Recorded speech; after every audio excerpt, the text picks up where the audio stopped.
Bismillahirrahmanirrahim. Kita lanjut pembahasan kita. Sekarang masuk ke kitab Matan Al-Qawaidul Arba.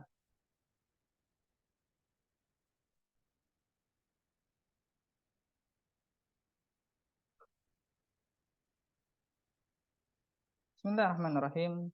As'alullah al-karim Rabbana arjil azim an yatawallaka fi dunya wal akhirah wa an ajalaka mubarakan aina ma kunta. Jadi penulis Syekh Muhammad bin Abdul Wahab menulis atau memulai kitab Matan Al-Qawaidul Arba itu dengan ucapan basmalah. Nah, ini ucapan basmalah ini dalil memulai ucapan ini itu adalah kias kepada kitabullah. Karena kitabullah Al-Quran juga dimulai dengan basmalah.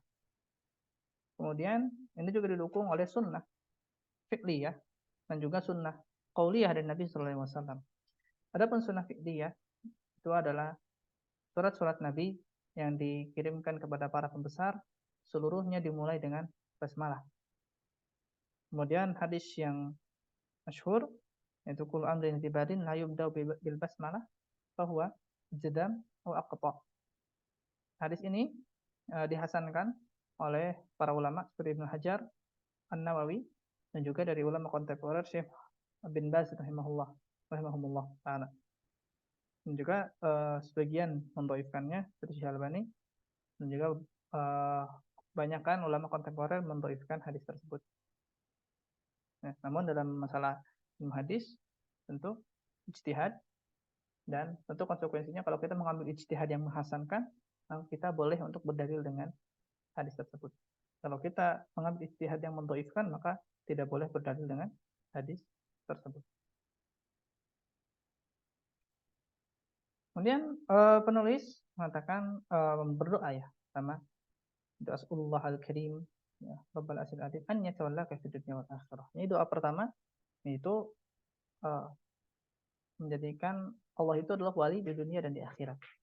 Allah wali bagi kaum muslimin, wali bagi si pembaca. Dan maksudnya adalah Allah menjadi penolong dan pelindung bagi si pembaca di dunia dan di akhirat.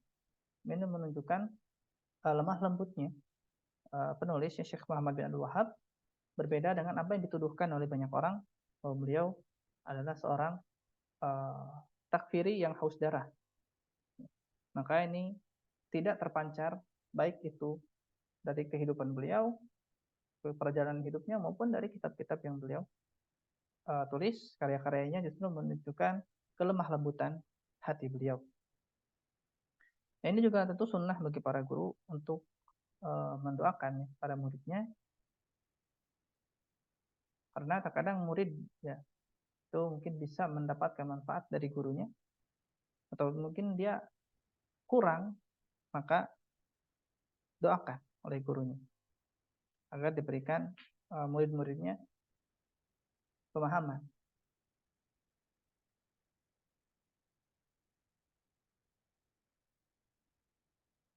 Dan al-wali itu masuk nama-nama Allah, dan ini bermakna zat yang mengatur urusan-urusan hambanya secara umum, hamba-hambanya, kemudian mengatur urusan kaum mukminin secara khusus.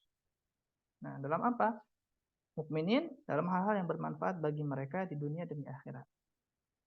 Sehingga barang siapa yang Allah menjadi wali bagi dirinya, maka Allah akan menjauhkannya dari keburukan di dunia dan akhirat.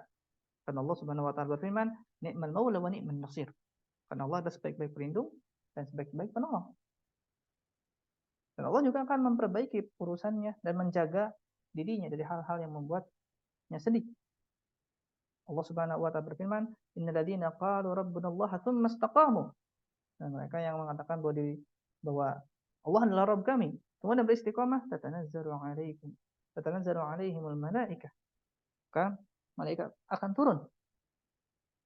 Ya. Mereka mengatakan Allah takhafu wa la tahzanu. Jangan takut dan jangan sedih. Wa abshiru bil jannati allati kuntum tu'adun. Dan bergembiralah dengan surga yang akan dijanjikan, yang sudah dijanjikan. Nahnu awliya'ukum fil hayati dunya wa fil akhirah. Dan Allah lah yang menjadi wali yang mengatur urusannya, memperbaiki urusannya di dunia dan di akhirat. Kemudian Syekh Muhammad bin Abdul Wahhab juga mendoakan membaca dengan doa wa in yaj'aluka mubarakan aina ma kunta. Yaitu membawa keberkahan di mana saja. Ya. Dan berkah secara bahasa adalah at-tabat, ziyadah, wan nama. Itu adalah tabat, tetap ya, atau konsisten atau mapan bahasa Indonesianya. Itu dan ziyadah, tambahan. Ya, juga tambahan.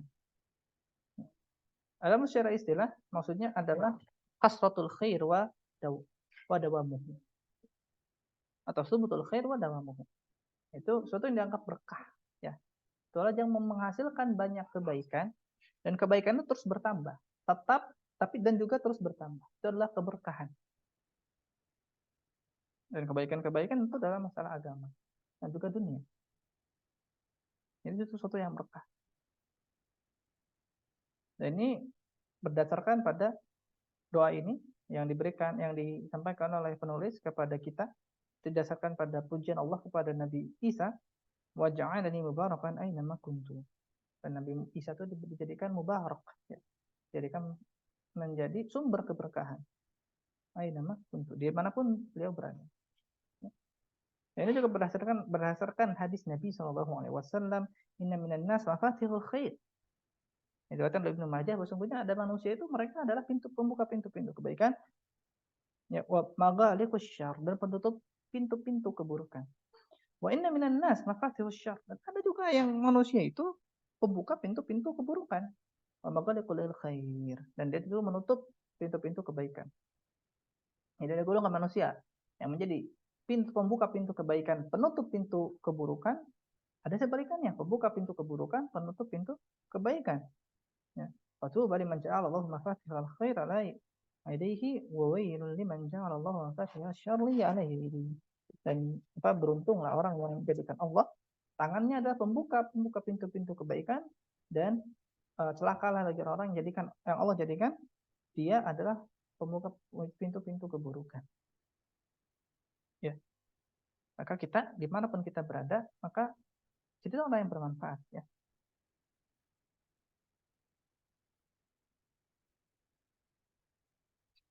Bagaimana kata Nabi, anfa'ukum linnas, bahwasanya orang yang terbaik itu adalah yang paling bermanfaat bagi manusia.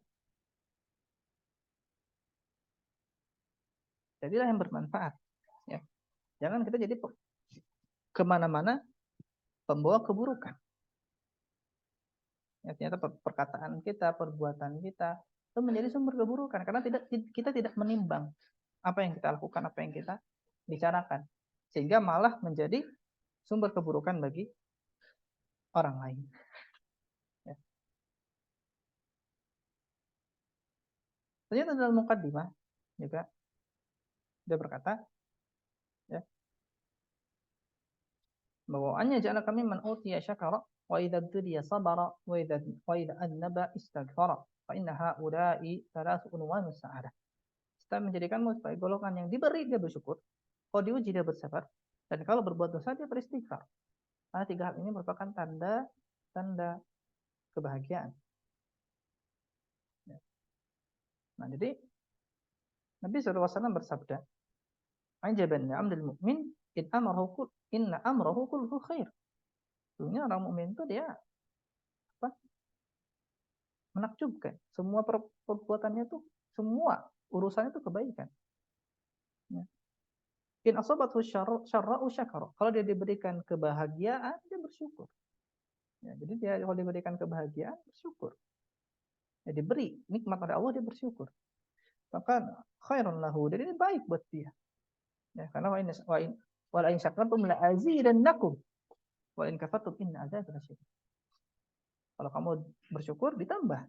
Kalau kufur, ingat azab Allah itu berat. Wa in asabathu sabara fakana khairan lahu. Dan juga kalau misalnya dia diberi ujian, maka dia bersabar. Kalau diberi bersyukur, dan kalau diuji dia bersabar. Dan syukur hakikatnya adalah beramal dengan nikmat yang Allah berikan. Jadi syukur itu beramal. Jadi kita akan mensyukur nikmat Allah itu bukan sekedar alhamdulillah saja. Tapi kita gunakan amal itu, kita gunakan nikmat itu untuk beramal. Jadi syukur itu bukan nerimu. Syukur itu bukan sekedar, oh ya nerima, saya syukur aja deh apa yang diberikan. Beda. Kalau hanya sekedar menerima keadaan, qanaah. Itu qanaah dengan apa yang diberikan oleh Allah, bukan syukur. Syukur itu apa yang diberikan oleh Allah berupa nikmat, kita gunakan untuk beramal. Kasih uang, bersyukur, gunakan untuk sedekah. Gunakan untuk membantu orang lain. Diberikan nikmat sehat, bersyukur, gunakan apa? Beribadah, fisik, puasa, sholat malam. Kalau sholat wajib udah jelas. Sholat rawatib, misalnya kan. Itu baru bersyukur. Kemudian, kalau dia diuji, dia bersabar. Dan sabar itu maksudnya adalah menahan diri dari berputus asa dan menahan lisan dari keluh kesah. Dan menahan anggota badan dari perbuatan yang dilarang oleh Allah Subhanahu wa taala. Ini adalah sabar. Sabar dalam konteks musibah ya. Bersabar dari musibah itu adalah tidak putus asa, satu, tidak berkeluh kesah, lisannya, dua, dan tiga, menahan anggota badan dari perbuatan yang dilarang.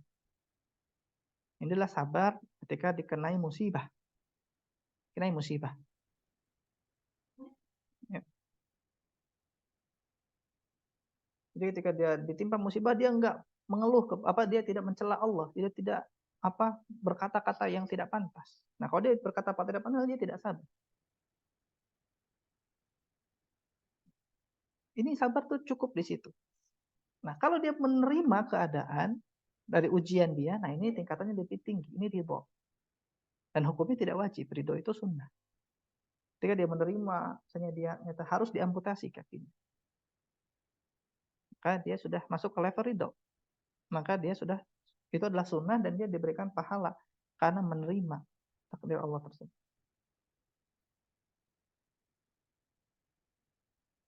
Nah, kemudian penting juga ketika kita mungkin diberikan ujian, nah, ingat mungkin kita berdosa. Ya. Karena musibah tidak akan datang kepada seorang muslim kecuali dua. Satu, itu sebab dosanya dan Allah ingin hapuskan di dunia. Dan ini kebaikan. Dua, untuk menaikkan derajatnya seperti para nabi. Para nabi tidak berdosa. Tapi Allah uji terus agar menaikkan derajatnya nanti di surga.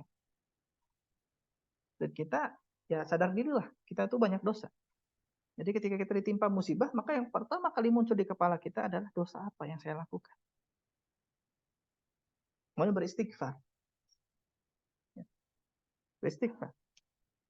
Nah, bersyukur, bersabar, dan beristighfar ini adalah tanda-tanda orang mukmin dan orang bertakwa. Karena tadi Rasulullah dalam hadis mengatakan diberi bersyukur dan diuji bersabar adalah tanda mukmin.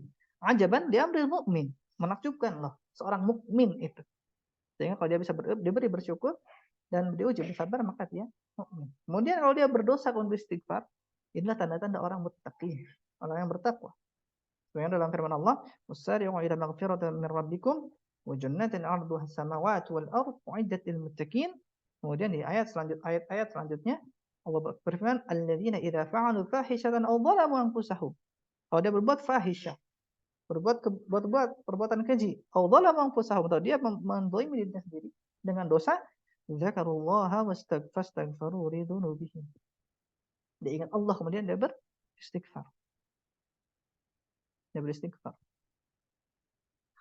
Nah, ketika seorang hamba bisa memenuhi tiga hal ini, maka dia akan mendapatkan kebahagiaan. Kenapa? Karena tadi ini adalah tanda-tanda orang beriman dan orang bertakwa.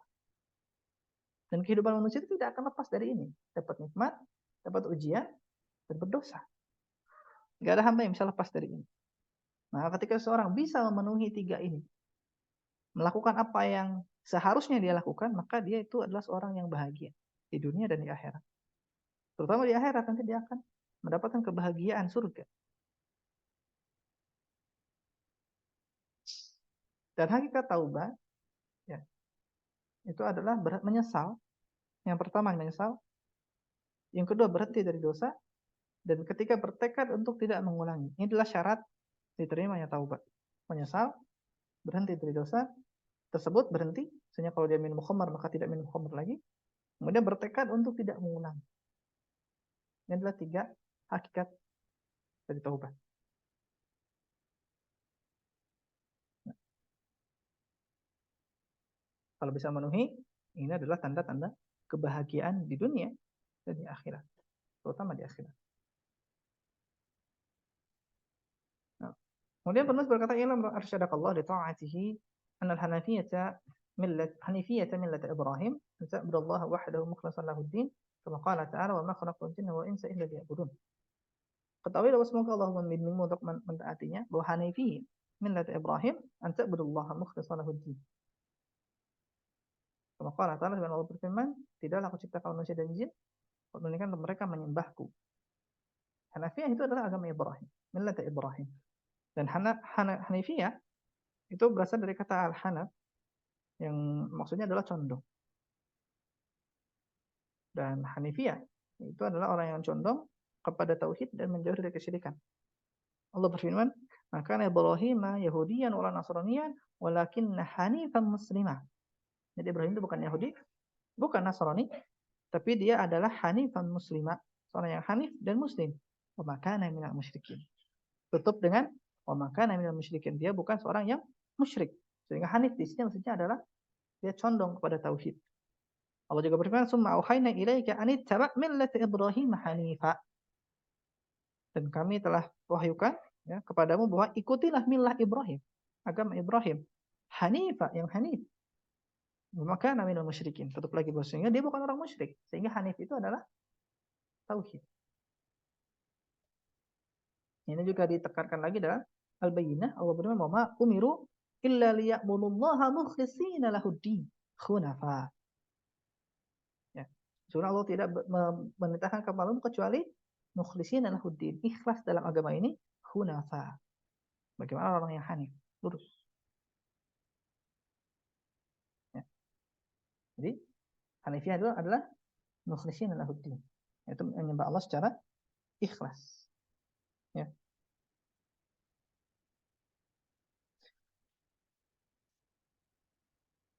Dan dalilnya apa?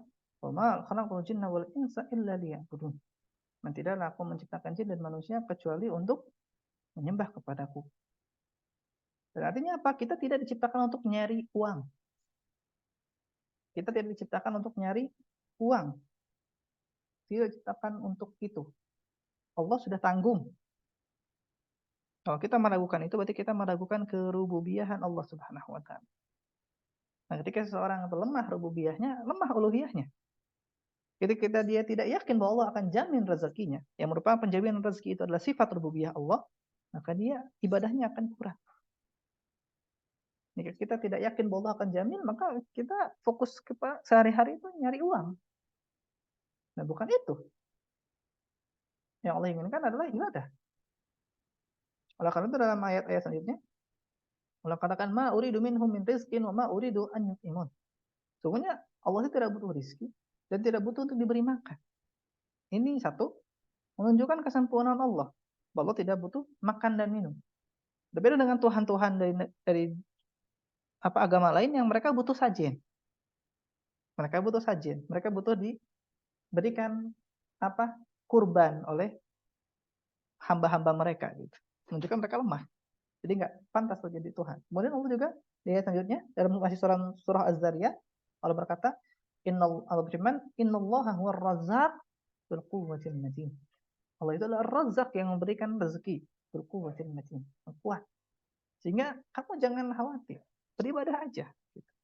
Wa ma khalaqtul jinna wal insa illa liya'budun, ma uridu minhum min rizqin wa ma uridu an yut'imun, innallaha huwar razzaq. Allah itu yang beri rezeki. Dzul quwwatil matin. Ulang, yang ketika seseorang tidak yakin kurang rububiyahnya, maka pasti akan kurang uluhiyah. Nah, belum jauh. Oh iya, sini dulu. Nah,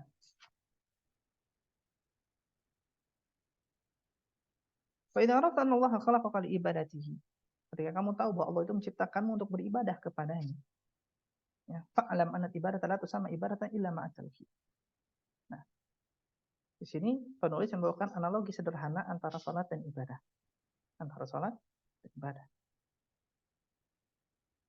Jadi ibadah atau sama ibadatnya ila ma'a tauhid. Kecuali dengan tauhid. Ini adalah syarat sah. Ya, syarat sah ibadah tauhid. Kenapa? Karena kama anna salat adalah tusamma salatan illa ma'a taharah. Karena salat tidak sah atau tidak disebut salat kecuali dengan taharah. Sehingga ibadah punya syarat sah yaitu tauhid, sebagaimana salat punya syarat sah itu adalah taharah. Analoginya seperti itu. Jadi harus ada syarat-syarat yang dipenuhi baru sebuah ibadah itu diterima oleh Allah. Begitu juga salat, salat juga memiliki syarat-syarat yang harus dipenuhi agar dia sah, diterima oleh Allah. Ya. Fa idza dzakara syirku fil ibadah. Nah, kalau syirik itu masuk dalam ibadah, fasadat, maka dia rusak. Sehingga ada yang namanya pembatal. Nah, karena ibadah secara umum punya pembatal, itu terjadi juga karena sholat, ya, ibadah yang satuan, yaitu sholat, bukan ibadah secara umum, juga punya pembatal, yaitu hadas. Kal hadasi idza dakhala fi taharah, sebagaimana hadas kalau dia masuk dalam taharah. Pembatalnya adalah hadas. Ya. Jadi kalau misalnya seseorang sholat, udah dia kentut, batal. Nah, ketika seorang beribadah, menjadi seorang muslim, syirik, batal. Gitu. Batal. Sehingga ikhlas, ya, yang tadi kita bahas sebelumnya, adalah syarat sah ibadah, yaitu tauhid. Tauhid itu ikhlas. Ya. Dan ikhlas itu bukan ridho, ya, bukan rela. Nah, kita miskonsepsi tentang ikhlas, mengatakan bahwa ikhlas itu ridho. Ya, saya ikhlas. Nah, itu bukan ikhlas. Istilahnya itu ridho dalam agama. Rela. Kita rela, legowo. Itu bukan ikhlas, itu ada ridho. Beda. Kalau ikhlas, maksudnya adalah membersihkan. Ya. Bersih, murni, itu ikhlas. Ya. Bahkan dalam firman Allah, wa inna lakum fil an'ami la'ibrah nusqikum mimma fi butuni. Sebenarnya kamu dalam hewan itu ada ibrah, ada pelajaran. Nusqikum mimma fi butuni. Kami memberikan minum dari perut mereka. Min baini farathin wa damin labanan khalisan sa'igan lisyaribin. Sebenarnya kami memberi kamu minum dari kotoran dan susu, dari kotoran dan darah, labanan, susu. Disifatnya apa? Khalisan, bersih. Ya. Sa'igan lisyaribin, yang bisa untuk diminum, enak. Jadi ikhlas itu membersihkan. Ya, bersih. Jadi lewat bersih. Itu ada ikhlas. Yang maksudnya apa? Ikhlas itu adalah membersihkan diri, membersihkan ibadah dari segala bentuk kesyirikan. Itu ada ikhlas. Ya. Dan syarat yang kedua itu adalah mengikuti tata cara yang sudah ditetapkan oleh Allah Subhanahu wa taala. Ya. Bagaimana Allah firman, am lahum syuraka'u syara'u lahum minad dini ma lam ya'dzan bihillah. Apakah mereka memiliki sekutu, ya, dalam agama ini sehingga mereka memberikan aturan-aturan beragama. Syara'u minad din ma lam ya'dzan bihillah, yang tidak diizinkan oleh Allah Subhanahu wa taala. Apakah ada aturan-aturan lain? Dan yang masyhur hadis dari Aisyah radhiyallahu anha, "Man 'amila 'amalan laisa 'alaihi amruna fahuwa rad." Dan siapa yang beramal tidak sesuai, ya, dengan aturan kami, ya ditolak. Jadi Allah satu, ibadah yang Allah inginkan itu adalah yang bersih dari kesyirikan. Tidak mau ada syirik. Tidak mau ada syirik. Kemudian dengan tata cara yang Allah inginkan. Tata cara yang Allah inginkan itu adalah tata cara ibadah yang sudah diajarkan oleh Rasulullah SAW. Jadi Allah tidak mengutus Nabi SAW, mengutus Rasul, kecuali Allah tuh titipkan kepada mereka syariat. Jadi syariat itu adalah bagaimana Allah disembah, bagaimana Allah diagungkan. Itu dengan syariat. Kenapa? Agar manusia tidak ngide. Manusia itu tidak sok tahu beribadah sesuai hawa nafsu. Kadang kalau mereka tidak diberikan aturan, mereka akan beribadah sesuai dengan keinginan mereka sendiri. Dan itu pasti akan macam-macam. Sehingga Allah turunkan syariat agar ibadah itu seragam. sesuai dengan apa yang Allah turunkan aturannya. Tidak ada aturan lain. Nah, ibadah itu harus ikhlas, artinya murni untuk Allah. Yang kedua, sesuai dengan Allah yang Allah izinkan, alias ittiba, mengikuti apa yang diajarkan oleh Rasulullah Shallallahu Alaihi Wasallam.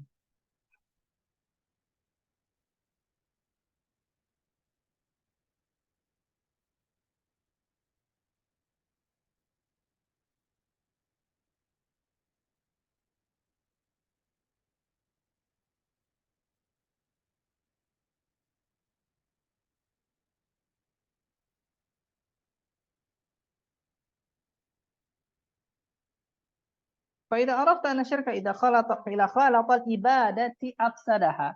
Kalau antum sudah tahu, kalau kita sudah tahu, kalau syirik itu masuk ke dalam ibadah akan merusaknya. Nah, ini logika. Jika kamu tahu bahwa syirik idza khalata ibadah afsadaha, betul-betul ibadah akan merusaknya. Wasara wa akhbatal amal, menghapuskan pahala ibadah. Wasara sahibuhu minal khalidina finnar, dan menjadikan pelakunya kekal di neraka. Arab dan kalau kamu tahu, ya, maka harusnya anak aham ma'ani kamari betul balik. Kamu harus tahu, belajar. Ya, belajar. Karena apa? Ini esensi dari agama Islam tuh ini, tauhid dan syirik. Kalau kita tidak paham, ya kita terjatuh pada kesyirikan.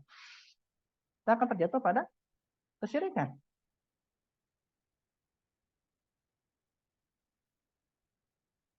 Kenapa? Allah yukhallisuka min hadhihi syabakah. Ya, agar Allah bersihkan kita dari ini. Wahiyya syirku billah, itu syirik. Ya. Billadzi qala Allah Ta'ala fihi, billahi alladzi qala Allah Ta'ala fihi, yang Allah berfirman, itu dalilnya innallaha la yaghfiru ay yushraka bihi wa yaghfiru ma duna dzalika liman yasha. Itu adalah punya Allah tidak mengampuni dosa mempersekutukan sesuatu dengan Dia, dan mengampuni dosa yang selain syirik bagi siapa yang Dia kehendaki.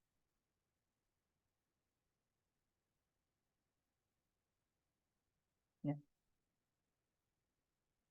Wa dzalika ma'rifati arba'i qawaida dzakaraha Allah Ta'ala fi kitabih. Ini caranya dengan mempelajari 4 hal. Ada 4 kaidah tauhid yang bersumber dari Al-Qur'an. Yang bersumber dari Al-Qur'an.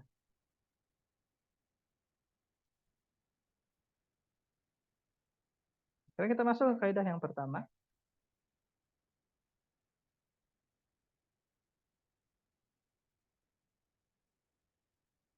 Qaidatul ula, kaidah yang pertama, anta alama anil kufar alladzi qatalahum Rasulullah sallallahu alaihi wasallam muqirruna bi anna Allah huwal khaliqul mudabbir. Ya. Maksudnya meyakini bahwa kaum musyrikin, ya, yang diperangi oleh Rasulullah sallallahu alaihi wasallam itu mengakui bahwa Allah adalah pencipta dan pengatur. Jadi kaum musyrikin juga itu mengakui tauhid rububiyah. Mereka meyakini tauhid rububiyah. Karena tadi ya, tauhid seseorang itu akan menyembah sosok yang disembah kalau ada sifat rububiyah.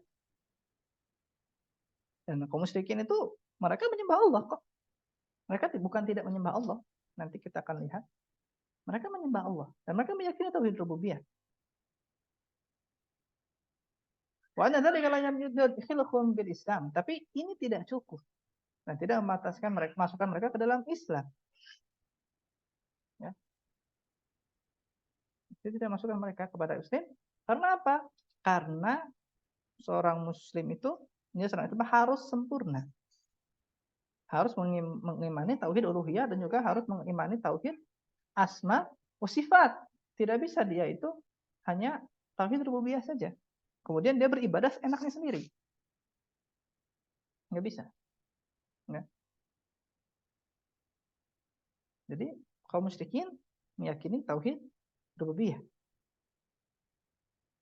Tapi mereka tidak menyempurnakannya dengan mengimani tauhid uluhiyah dan tauhid asma wa sifat. Karena nanti kita lihat akan ada sedikit ke tauhid rububiyah mereka itu tidak sempurna juga. Dalilnya apa? Dalilnya adalah firman Allah, "Qul may yarzuqukum minas sama'i wal ard, amma yamliku sam'a wal absar, wa may yukhrijul hayya minal mayyit wa yukhrijul mayyita minal hayy, Wa may yudabbiru amr sayaquluna Allah. Qul afala tattaqun. Katakanlah siapa yang memberikan rezeki kepadamu? Melihat Allah bawakan dalil tauhid rububiyah. Mereka sudah meyakini kok. Katakan siapa yang beri rezeki kepadamu di langit dan bumi? Siapa yang menciptakan pendengaran dan penglihatan? Siapa yang mengeluarkan yang hidup dari yang mati?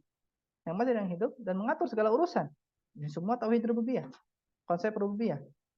Mereka menjawab Allah. Kaum musyrikin akan menjawab Allah. Faqul afala tattaqun. Kenapa kamu enggak bertakwa? Maksudnya kenapa kamu tidak mentauhidkan Allah secara uluhiyah? Kamu kan sudah punya modal nih. Kamu kan sudah paham tauhid rububiyah. Sudah punya modal. Kok kamu kenapa tidak nyambung dengan tauhid uluhiyahnya? Kenapa tidak nyambung? Gitu. Jadi Allah tekankan di sini bahwa meyakini tauhid rububiyah saja tidak cukup. Karena harus sepaket.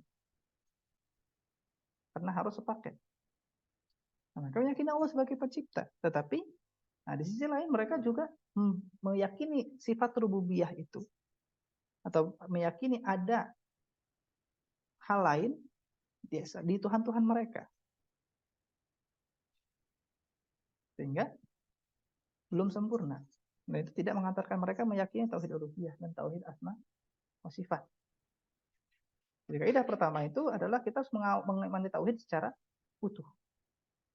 Kita harus mengimani tauhid secara utuh. Tidak boleh kita mengimani tauhid secara parsial. Semuanya harus sepaket. Kalau kita sudah tahu bos kita yang ngasih kita duit, itu kan yang ngasih kita rezeki, ngasih kita bos kita yang berikan kita gaji, kan nggak mungkin kita kerjanya di perusahaan orang lain, gitu kan? Nggak seperti itu. Nah, kita tahu Allah yang memberikan rezeki kepada kita, kita tahu bahwa Allah yang memberikan manfaat-manfaat kepada kita, maka Allah lah yang harus kita sembah.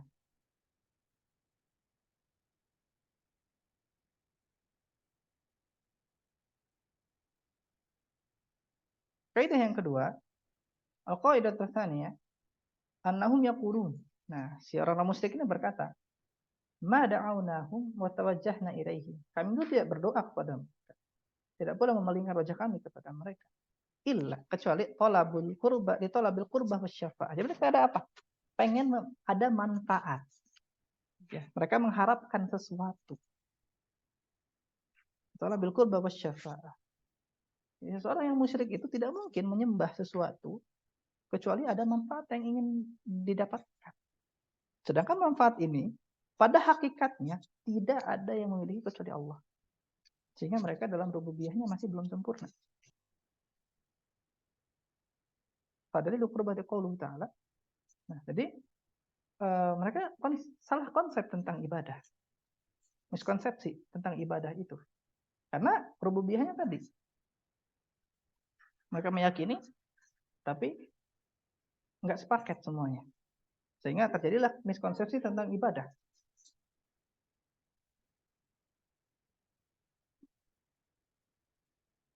Apa itu ibadah? Dan ibadah itu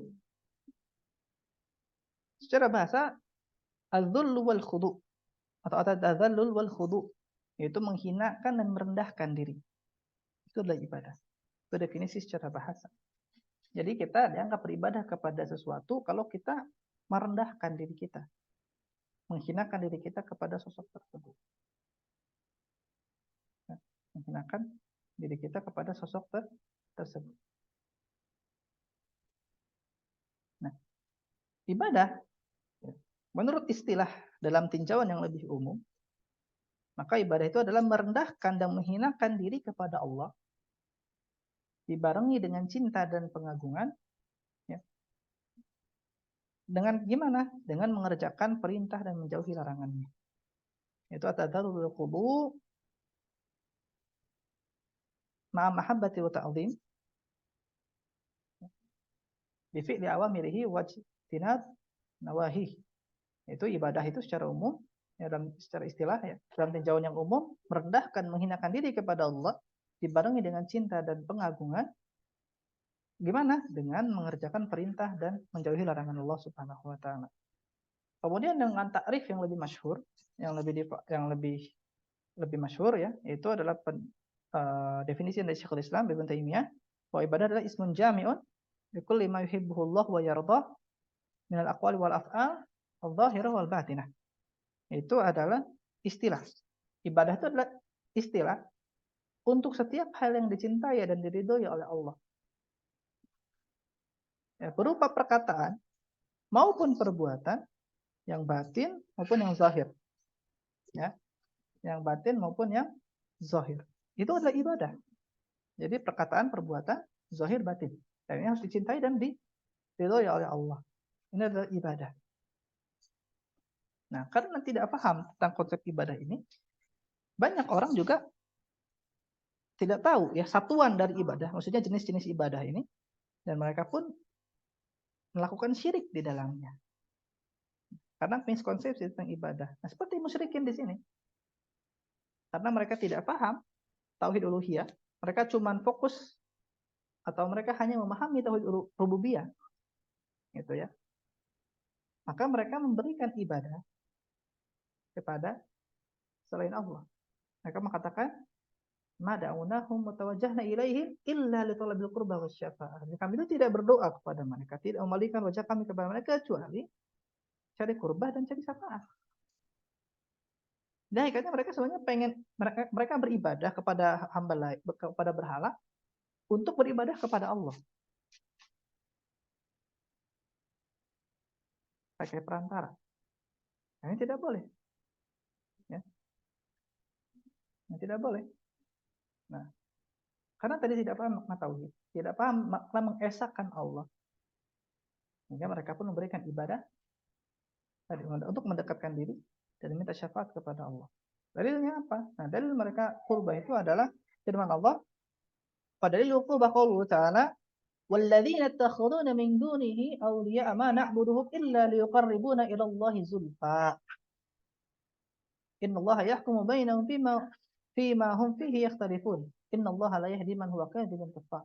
Jadi ketika mereka ditanya, "Kenapa kamu melakukan ini?" Nah, mengambil pelindung selain Allah, mereka berkata, "Ma na'buduhum illa liyuqarribuna ila Allahi zulfa." Kami beribadah kepada mereka, ingin beribadah kepada Allah. Gitu, ingin mendekatkan diri kepada Allah. Tapi tidak gitu konsep. Tidak seperti itu. Karena tauhid uluhiyah itu, ya ketika sudah paham tauhid rububiyah tadi, sudah punya modal, nah untuk aplikasi tauhid uluhiyahnya, itu harus diesakan juga Allahnya. Harus diesakan. Tidak boleh dibagi-bagi. Tidak boleh dibagi-bagi. Tidak boleh dibagi-bagi.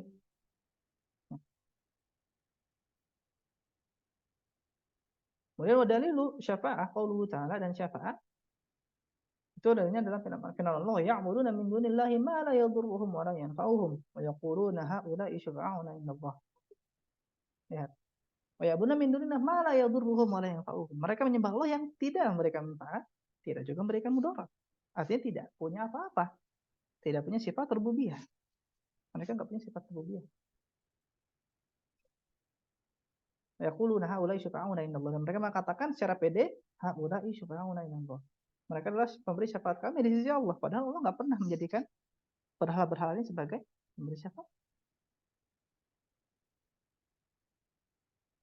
Nah, apa itu syafaat? Wa syafa'atu syafa'atan, syafa'atun manfiyah wa syafa'atun musbatah. Syafaat itu ada dua. Ada syafaat manfiyah, ada syafaat musbatah. Syafaat definisinya adalah meminta ya, kepada pemberi syafaat untuk menganugerahkan manfaat bagi dirinya.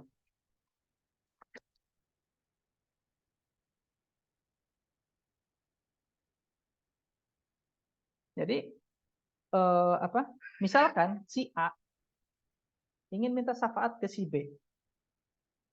Agar apa? Agar si C memberikan sesuatu pada A. Gitu. Jadi syafaat itu memperantarai juga sebenarnya. Jadi syafaat itu adalah meminta kepada orang lain agar mendapatkan manfaat gitu, untuk dirinya sendiri. Jadi A minta syafaat ke B agar C, ya, agar si B minta ke C, nanti C ini akan memberikan sesuatu kepada A. Contoh, ya, pemberian syafaat itu misalkan nanti di hari kiamat, ya, para manusia akan meminta syafaat kepada Rasulullah untuk segera dimulai hisab. Maka mereka datang kepada semua nabi, ditolak. Akhirnya datang kepada Rasulullah, Rasulullah kabulkan. Jadi, ya Rasulullah, ayo, kami butuh manusia itu butuh manfaat apa? Segera dimulai hisab. Mereka minta segera dimulai hisab. Kepentingan siapa? Kepentingan mereka. Kepentingan para manusia. Minta kepada siapa? Rasulullah. A minta ke B. Kemudian Rasulullah datang kepada siapa? Kepada Allah. Kepada C, gitu kan? Agar apa? Agar si A ini segera, gitu. Nah, jadi syafaat itu adalah perantara. Si B-nya, si pemberi syafaat itu adalah perantara kepada C. Sebenarnya si A tuh pengen minta ke C, tapi diperantarai oleh B. Karena yang C yang punya kuasa. Nah, itu syafaat itu seperti itu. Syafaat itu ada dua. Ya, jadi syafaat manfiyah dan syafaat musbatah. Syafaat manfiyah adalah syafaat yang diminta kepada selain Allah pada perkara yang tidak mampu melakukannya kecuali Allah. Jadi meminta syafaat, ya, kepada selain Allah tadi, kepada para berhala-berhala, minta langsung kepada berhala. Minta langsung kepada berhala. Minta langsung kepada berhala. Nah, ini tidak boleh. Dalilnya apa? Dalilnya adalah ya ayyuhallazina amanu anfiqu mimma razaqnakum min qabli an ya'tiya yawmun la bay'un fihi wa la khullah wa la syafa'ah wal kafiruna humudz zalimun. Wahai orang yang beriman, belanjakanlah atau menafkahkanlah di jalan Allah rezeki yang telah kami berikan. Sebelum datang tidak lagi jual beli, tidak ada lagi persahabatan, tidak ada lagi syafaat. Orang-orang kafirlah itu yang zalim. Maksudnya tidak ada syafaat yang di situ ada kesyirikan. Ya. Ada pun syafaat musbatah. Ya. Syafaat musbatah itu adalah syafaat yang diminta dari Allah langsung. Ya. Syafaat musbatah adalah syafaat yang diminta kepada Allah dengan ketentuan yang diberi syafaat adalah orang yang dimuliakan. Wa syafaatul musbatah hiya allati tutlabu min Allah. Yang diminta dari Allah Subhanahu wa taala, wasyafi' mukramun bisyafa'ah. Dan si pemberi syafaat ini itu si pemberi syafaat itu orang yang dimuliakan oleh Allah. Dia nanti dia punya hak gitu. Punya hak untuk memberikan syafaat. Wal masyfu'u dan nanti si yang akan diberi syafaat. Jadi syafaat ini langsung diminta kepada Allah, kepada tadi anggaplah ke C gitu kan. Kemudian nanti yang B atau si syafi' mukram bisyafa'ah. Yang pemberi syafaat ini harus dia punya hak untuk memberikan syafaat dan masyfu'ulah atau si A ini yang nanti diberi syafaat man radiyallahu qawluhu amalahu ba'dal. Dia adalah orang yang yang diridhoi oleh Allah ucapan dan perbuatannya serta harus setelah izin. Ya, harus setelah izin. Dalilnya man dzalladzi yashfa'u indallah ma yashfa'u indahu illa bi'idznih. Tidak ada yang bisa memberi syafaat ya di sisi Allah kecuali dengan seizinnya. Kecuali dengan seizin Allah. Nah, si pemberi syafaat dalam Islam, syafaat itu ketika kita ingin diberikan syafaat oleh Rasulullah SAW, maka kita tidak minta kepada Rasulullah. Karena Rasulullah sudah meninggal. Ya, kalau para sahabat dulu sering minta syafaat kepada Rasulullah dalam bentuk apa? Dalam bentuk doa. Jadi ketika para sahabat meminta doa, ya Rasulullah doakan saya ini, doakan saya itu, maka mereka itu sedang meminta syafaat sebenarnya. Mereka itu sedang meminta syafaat kepada Rasulullah agar diberikan sesuatu oleh Allah. Dulu, ketika Rasulullah masih hidup, boleh meminta syafaat kepada Rasulullah. Gitu. Kita di zaman sekarang juga bisa minta syafaat kepada orang soleh, pada guru kita misalkan. Maksudnya minta syafaat di sini adalah minta doa. Ya guru kami, ustadz kami, tolong doakan saya menjadi murid yang pintar. Maka ini itu adalah sedang meminta syafaat. Nah.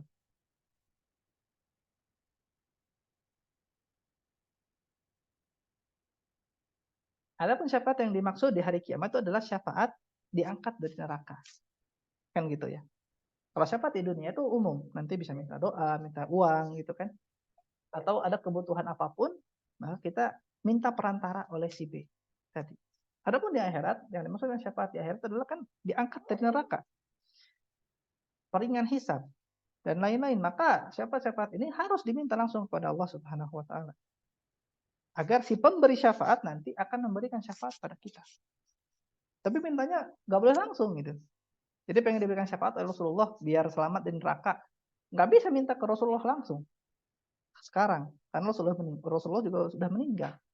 Maka yang bisa kita lakukan adalah melakukan amal-amal yang Allah sudah janjikan dalam dalil-dalil bahwa mereka akan menjadi syafaat. Contoh misalkan dalam hadis dikatakan Iqra'ul Qur'an fa innahu ya'ti yaumal qiyamati syafi'an li ashabi. Nah, jadi cara minta syafaat kepada Al-Qur'an itu bukan diminta Al-Qur'annya. Ya Al-Qur'an kasih saya syafaat, enggak boleh. Tapi harus dengan aturan main yang Allah berikan, yaitu dibaca. Ingat Iqra'ul Qur'an, baca Al-Qur'an. Fa innahu ya'ti yaumal qiyamah syafi'an li ashabihi. Maka dia akan datang di hari kiamat untuk menjadi pemberi syafaat. Nah, jadi cara untuk mendapat syafaat di hari kiamat itu adalah dengan melaksanakan amal-amal soleh. Yang itu akan mendatangkan syafaat kepada kita. Ya.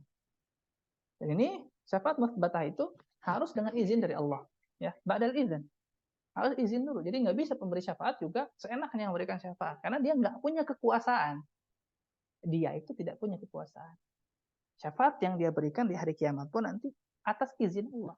Setelah Allah berikan, baru dia bisa memberikan syafaat. Jadi tidak ada mustakil. Dia tidak terpisah. Dia tidak memberikan syafaat dengan keinginannya sendiri. Dia tidak punya kuasa. Yang berhak dan yang berkuasa itu hanya Allah. Sehingga Allah yang memberikan dia hak untuk memberi syafaat, baru setelah izin boleh memberikan syafaat. Dan orang yang diberikan syafaat nanti di hari kiamat hanya orang yang Allah ridhoi. Maksudnya adalah orang yang bertauhid. Orang yang bertauhid. Adapun orang yang tidak bertauhid, maka dia tidak bisa mendapatkan syafaat. Kaidah yang ketiga, al-qaidah tsalitsah, kaidah yang ketiga, anna Nabi sallallahu alaihi wasallam dhahara ala unasin mutafarriqina fi ibadatihim. Rasulullah itu datang kepada kaum yang mereka itu bermacam-macam ibadahnya. Ya. Minhum man ya'budul malaikat, ada yang menyembah malaikat, wa minhum man ya'budul anbiya was salihin. Mereka ada yang menyembah para nabi dan orang saleh, wa minhum ya'budul asjar wal ahjar, ada yang menyembah patung dan pohon, batu ya. Wa minhum man ya'budul syamsa wal qamar. Mereka ada yang menyembah matahari dan bulan. Waqatalahum Rasulullah sallallahu alaihi wasallam wa lam yufarriq bainahum. Rasulullah perangi seluruhnya dan tidak ada perbedaan. Wa dalilu qauluhu ta'ala, dalilnya apa? Waqatiluhum hatta la takuna fitnatu wa yakuna ad-dinu kulluhu lillah. Ya, perangilah mereka hingga tidak ada kesyirikan dan agama seluruhnya dari Allah Subhanahu wa taala. Nah, kaidah yang ketiga adalah miskonsepsi tentang syirik. Kalau kaidah yang kedua miskonsepsi tentang ibadah. Sehingga turunannya adalah miskonsepsi tentang tauhid. Tauhidnya jadi salah karena ibadahnya salah. Yang ketiga, dia salah paham tentang syirik. Syirik ya, di bayangan banyak orang itu adalah menyembah selain Allah. Nah, ini adalah konsep yang salah. Sehingga kalau masih menyembah Allah, meskipun menyembah yang lain, mereka tidak menganggapnya sebagai syirik. Nah, ini tidak benar.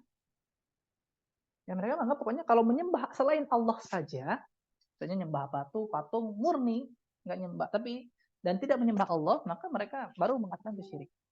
Atau kalau nyembah orang soleh itu tidak syirik, karena nyembah patung itu adalah syirik. Itu yang tersebar. Ini tidak benar. Itu konsep yang salah. Ya, banyak. Jadi seperti yang disebutkan masih berkeyakinan bahwa kalau ya masih menyembah Allah, meskipun menyembah selain Allah tidak syirik. Jadi nyembah Allah, nyembah yang lain, nyembah Allah, nyembah kiai, nyembah Allah, nyembah kubur, maka tidak syirik. Yang penting masih nyembah Allah. Ketika mereka berkonsep bahwa yang penting masih nyembah Allah, maka tidak syirik dan masih muslim. Nah, inilah yang menunjukkan bahwa mereka tuh salah ya, miskonsepsi tentang syirik itu sendiri. Nah, tapi Nabi SAW menunjukkan bahwa syirik itu bukan itu. Karena Nabi memerangi ya orang yang menyembah Allah dan menyembah selainnya.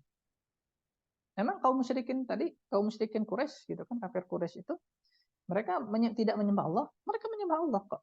Cuman mereka nambah-nambah menyembah yang lain. Nah, kalau kita harus pahami apa yang dimaksud dengan syirik. Syirik, ya, syirik itu secara bahasa artinya syarik atau nasib dalam bahasa Arab itu yang artinya porsi, bagian atau partner.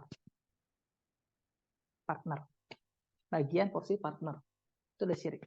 Jadi ada persekutuan, ada barang-barang gitu. Itu ada syirik. Partner, bagian, bagi-bagi gitu.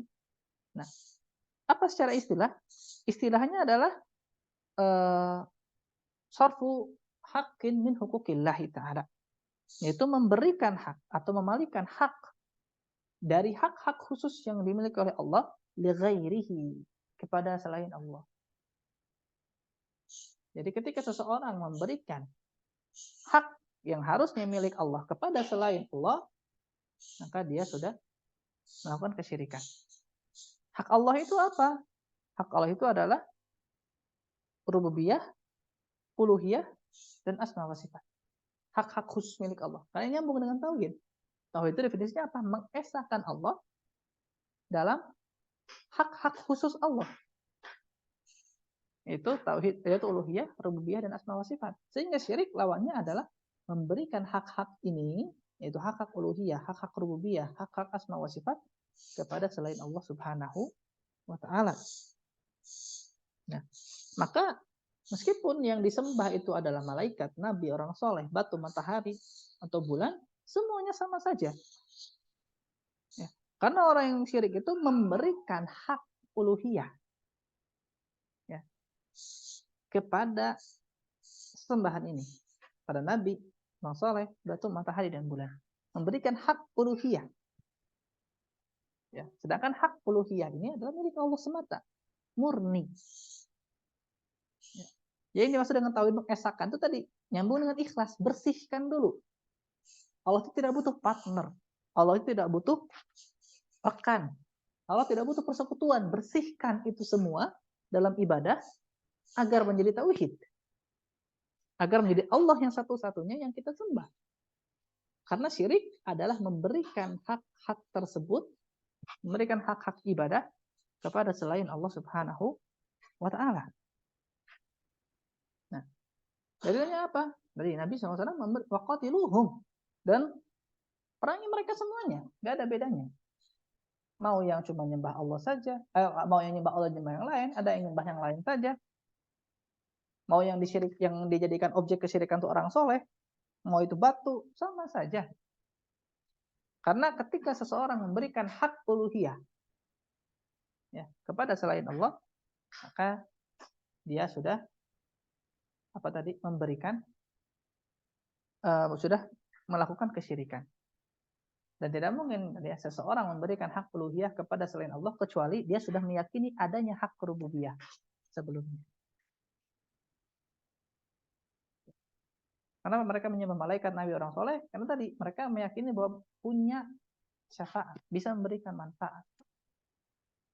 Bisa memberikan manfaat sehingga mereka pun menyembah orang-orang ini, menyembah sosok-sosok ini. Nah, pegang syirik. Ya, konsep tentang syirik yang benar. Syirik itu adalah memberikan hak Allah, hak uluhiyah, hak rububiyah, atau hak asma wa sifat kepada selain Allah. Jadi umum, ya. Tapi syirik ketika dimutlakan, ya, ketika dimutlakan oleh para ulama, maka maksudnya adalah syirik uluhiyah, yaitu memberikan ibadah, ya. Nah, memberikan hak ibadah kepada selain Allah.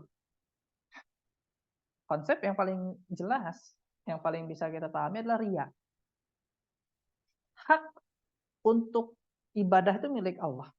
Ketika kita bagi dengan manusia yang lain, ya, dalam bentuk kita pengen dipuji, maka kita sudah berbuat kesyirikan. Tapi ini syirik kecil, kata Allah Subhanahu wa taala. Karena syirik ada dua. Ada syirik besar dan ada syirik kecil. Dia pada asalnya adalah syirik kecil. Tapi nanti ada beberapa kasus yang dia bisa jadi syirik besar. Syirik kecil adalah setiap perbuatan yang akan mengantarkan kepada syirik besar. Atau dalam definisi lain, para ulama menyatakan setiap perbuatan yang diberikan sifat syirik tetapi tidak mengeluarkan pelakunya dari Islam. Ya. Nah, itu dua definisi yang masyhur. Syirik kecil adalah setiap perbuatan yang mengantarkan kepada syirik besar, atau setiap perbuatan yang dilabeli dengan syirik tetapi tidak menyebabkan seseorang keluar dari Islam. Adapun syirik besar itu adalah tadi ya, adalah syirik yang bisa mengeluarkan dari agama Islam, yaitu memberikan hak-hak tadi ya, yang Allah memberikan hak-hak khusus milik Allah kepada selain Allah. Syirik uluhiyah. Atau yang ketika dimutlakan memalingkan ibadah atau memberikan hak ibadah kepada selain Allah. Yang seharusnya kita memberikan ibadah itu kepada Allah, kita berikan kepada yang lain. Contoh kasus yang paling sering terjadi, takut. Bagi yang sudah pernah sempat belajar usul salasah, dibahas tentang ibadah takut. Takut ketika menjadi ibadah itu ketika tadi masuk merendahkan diri, menghinakan diri, dan mengagungkan. Tiga hal ini, ya, kalau cinta sih jarang ya. Kalau usianya dengan kepada selain Allah itu jarang. Kecuali dah sesat sekali. Tapi ketika kita takut, misalkan kita lewat suatu tempat yang angker. Nah, ketika kita muncul dalam diri kita rendah, hina, dan kita mengagungkan si penjaga tempat tersebut, maka kita sudah melakukan kesyirikan dengan takut itu. Karena takut adalah ibadah. Takut yang mengandung perendahan diri, takut yang mengandung penghinaan diri, takut yang mengandung pengagungan kepada objek yang ditakuti, itu adalah ibadah. Dan tidak boleh takut jenis ini diberikan kepada selain Allah. Jadi kalau ketika kita lewat di tempat yang angker, muncul takut yang seperti itu, maka kita sudah beribadah kepada sosok yang dianggap penghuni tempat itu.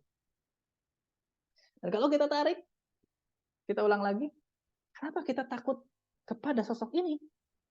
Karena ada dalam keyakinan diri kita, orang ini bisa mengatur alam semesta. Contoh misalkan kita takut kalau kita lewat situ mungkin ada batu melayang kena kepala, atau kita takut nanti mungkin diberikan mudorot. Artinya apa? Secara subconscious, secara tidak sadar kita meyakini adanya hak rububiyah pada si penjaga itu, atau kepada Ratu Pantai Selatan. Lah, misalkan kita takut pakai baju hijau ke sana. Kenapa?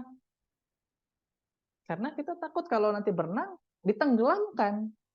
Sedangkan hak mengatur laut, ya, hak mengatur laut itu adalah milik Allah Subhanahu wa taala, bukan milik Ratu Pantai Selatan. Nah, tadi ketika kita muncul, ya, kesyirikan-kesyirikan itu dalam uluhiyah itu pasti didasari oleh rububiyah dulu. Gak mungkin kita tadi takut lewat ke tempat angker, takut di pantai selatan, kecuali kita meyakini ada kekuatan yang mereka miliki untuk mencelakakan kita. Dan kalau kita meyakini adanya kekuatan itu, maka kita sudah syirik duluan dalam rububiyah, baru uluhiyah. Maka tidak boleh ya, tidak boleh kita takut yang disertai perendahan diri, pengagungan kepada objek yang ditakuti, kecuali kepada Allah Subhanahu wa taala. Kalau kita melakukan itu kepada selain Allah, maka kita sudah berbuat kesyirikan. Ya. Dan dalilnya di yang ketiga ini banyak sekali. Ya. Wa dalilu syamsi wal qamar qauluhu ta'ala wa min ayatihi al-lail wan nahar wasyamsu wal qamar la tasjudu lisyamsi wa la lil qamar wasjudu lillahi alladhi khalaqahunna in kuntum iyyahu ta'budun. Ini tentang matahari dan bulan. Terjemahnya bisa dibaca di situ. Wa dalilul malaikati qauluhu ta'ala, dan dari malaikat wa ya'murukum an tattakhidul malaikata wan nabiyina arbaba. Ya. Dan kami tidak meminta engkau untuk menjadikan malaikat dan nabi itu sebagai Tuhan-Tuhan. Wa dalilul anbiya wa idh qala Allah ya Isa ibn Maryam anta qulta lin-nasi ittakhiduni wa ummi ilahaina min dunillah. Qala subhanak ma yakunu li an aqula ma laysa li bihaq in kuntu qultuhu faqad alimta ta'lamu ma fi nafsi wa la a'lamu ma fi nafsik innaka antal allamul ghuyub. Ayat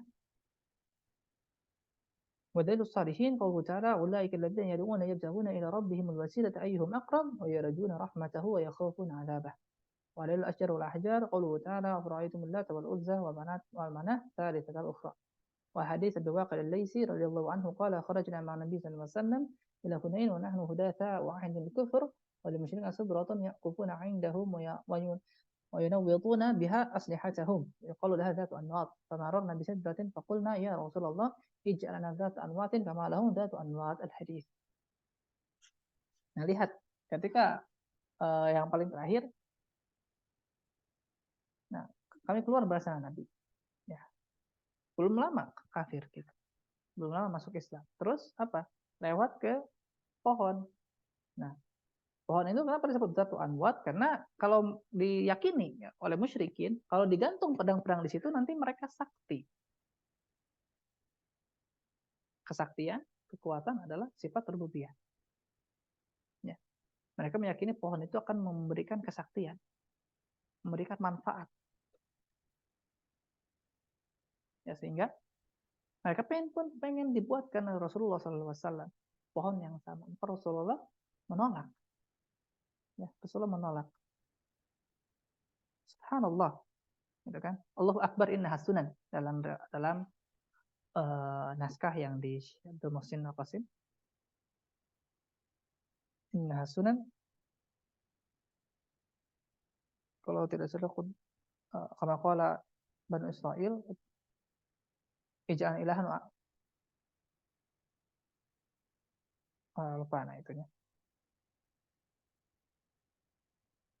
Ij'alana alihan kama lahum alihah. Kalau tidak salah itu ayatnya. Jadi berikanlah kami Tuhan sebagaimana mereka punya Tuhan. Dicela oleh Nabi sallallahu alaihi wasallam, masa disuruh bikin pohon sebagai tandingan Allah.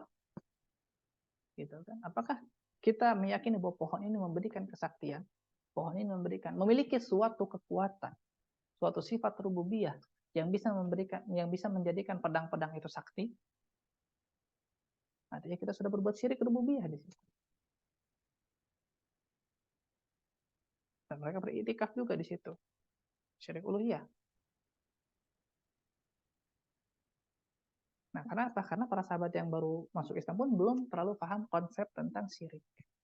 Ya, belum terlalu paham tentang konsep tentang syirik.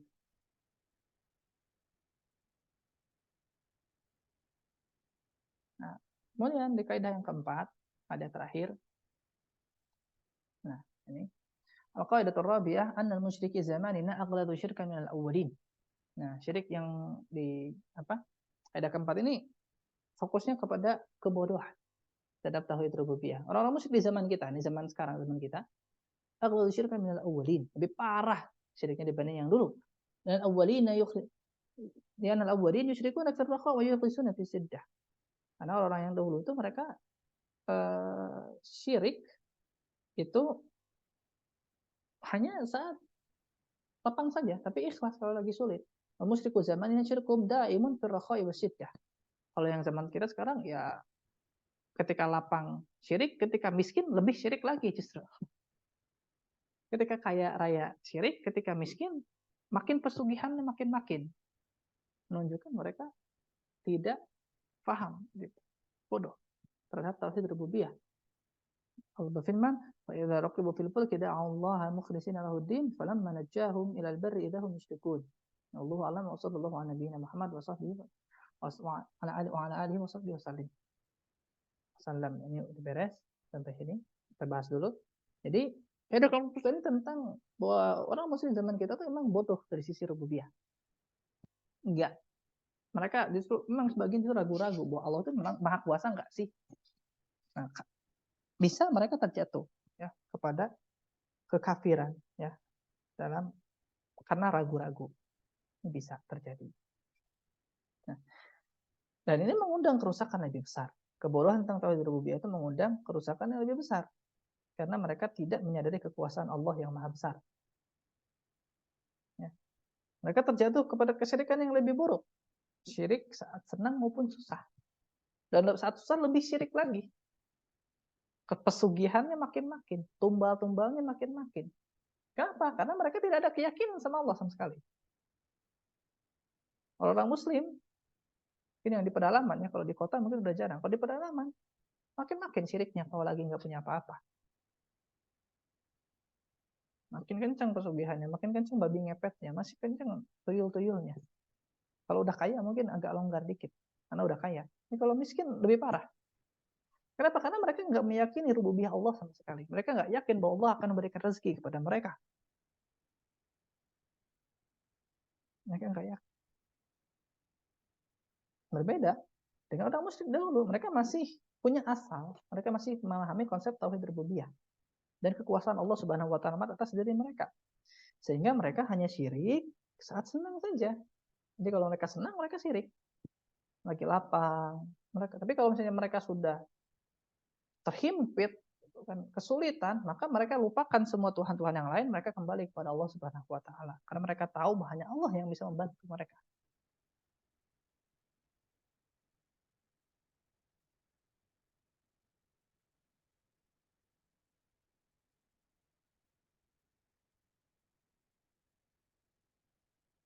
Dan di antara keburukan-keburukan itu tadi, kadang musyriknya itu, kalau zaman dahulu, mereka musyriknya itu musyrik orang-orang soleh. Gitu. Objek kesyirikannya orang-orang soleh. Kalau di zaman sekarang, dukun-dukun, setan-setan. Dahulu masih mending, orang-orang soleh masih objek kesyirikannya. Sekarang lebih parah. Dan orang musyrik dahulu mereka masih paham loh tentang konsep la ilaha illallah. Mereka masih konsep tentang uh, apa? Masih paham tentang konsep Islam. Mereka tuh ngerti, meskipun mereka nggak mau masuk. Meskipun mereka tidak mau masuk, mereka masih paham konsep Islam. Adapun orang-orang Muslim sekarang mengaku Muslim, tapi mereka nggak ngerti sama sekali tentang tauhid. Mereka nggak ngerti sama sekali tentang Islam. Hanya label KTP saja. Hanya label KTP. Nah, ini nanti panjang pembahasannya dalam masalah uzur bil jahal yang tidak kita bahas di sini. Apakah mereka yang KTP Muslim itu Islam atau mereka kafir? Nah, ini panjang pembahasannya dalam bab al-uzur bil jahal. Tidak kita bahas di sini. Ya, tapi yang jelas masuk surga itu nggak mudah. Ya. Masuk surga itu nggak mudah. Berat. Ya. Kita harus belajar membersihkan diri, membersihkan ibadah agar kita tidak terjatuh kepada kesyirikan. Nah, dalilnya adalah tadi wa idza raqibu fil fulki Allah mukhlishina lahuddin. Nah, ketika orang kafir ini naik perahu, mereka tahu bahwa tidak bisa lagi itu dibantu oleh sesembahan mereka. Mukhlishina lahuddin, sehingga mereka pun hanya beribadah kepada Allah. Falamma najahum, ketika sudah sampai di darat, ilal bar, idahum yusyrikun, mereka pun melakukan kesyirikan kembali. Ya. Wallahu a'lam bishawab. Barakallahu fikum, itu yang bisa kita sampaikan di daurah kali ini. Yang bisa kita sampaikan tentang makna umum, ya, kandungan dari al-qawaidul arba yang tadi kita sudah jelaskan dari pengantar dan juga sampai saat ini, bahwa apa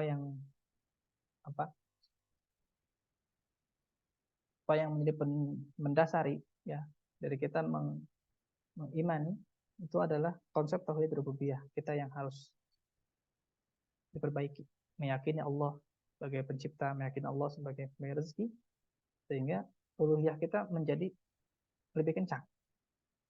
Ya. Ya, karena tadi syirikan muncul karena tidak paham akan bahwa yang memberi manfaat, yang bisa memberi apapun itu satu-satunya hanya Allah Subhanahu wa taala. Tidak bisa yang lain. Ketika kita bawa pahala, yang bisa memberikan hanya Allah. Jadi ngapain ria? Ngapain kita ingin dipuji orang? Pujian mereka tidak bermanfaat sama sekali di hari kiamat. Yang memberikan pahalanya Allah. Nah, kita akan tinggalkan ria, kita akan tinggalkan yang lain, sehingga kita bisa murni mengikhlaskan ibadah kita kepada Allah Subhanahu wa taala.